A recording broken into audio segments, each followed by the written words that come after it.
Okay, let's walk and talk. Actually walking.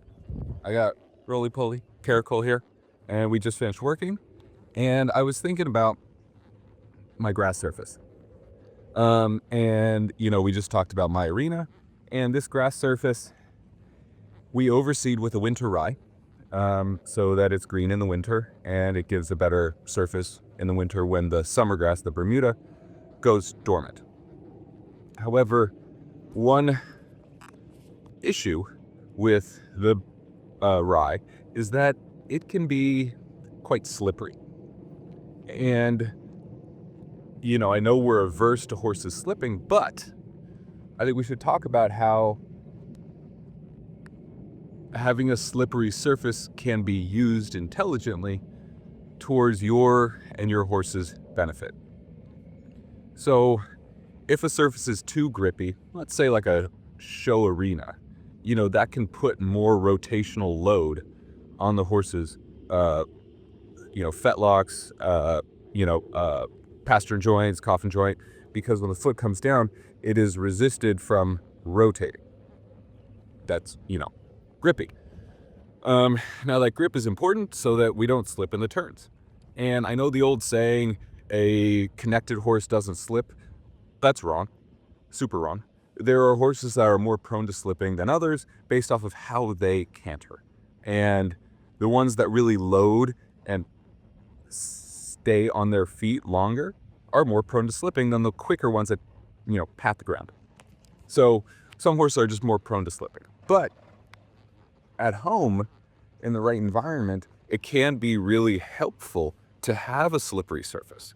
Now, this footing out here on my grass field in the winter, especially in the mornings, can be really slippery. Like, to the point where it's a little bit like concerning if you're cantering and the horse spooks. So there is a safety element.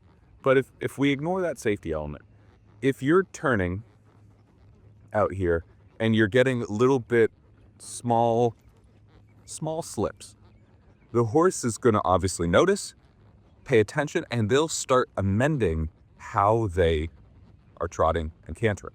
And that amended movement is a better, more natural movement, and one that is good biomechanically and is helpful in the ring because it makes them actually faster. So think about yourself. If you're on a slippery surface and you're walking, what do you start doing? You start taking less long strides. You start not weighing on your foot as much, and you move quicker with your feet because you have less traction, less friction. That same thing happens to horses, and I would argue it's better for them physically, and it is actually better in the ring, and it's a good training element. There's some horses that I have that are more prone to, or they don't, the way they go about turning is a little bit sluggish sometimes, and I can use the reduced traction out here on the grass field to actually get them to turn faster, because those little minor slips and their adjustments from there improve things. So, moral of the story, if a surface is really slippery, it's not necessarily a bad thing, and it can be used intelligently to really help.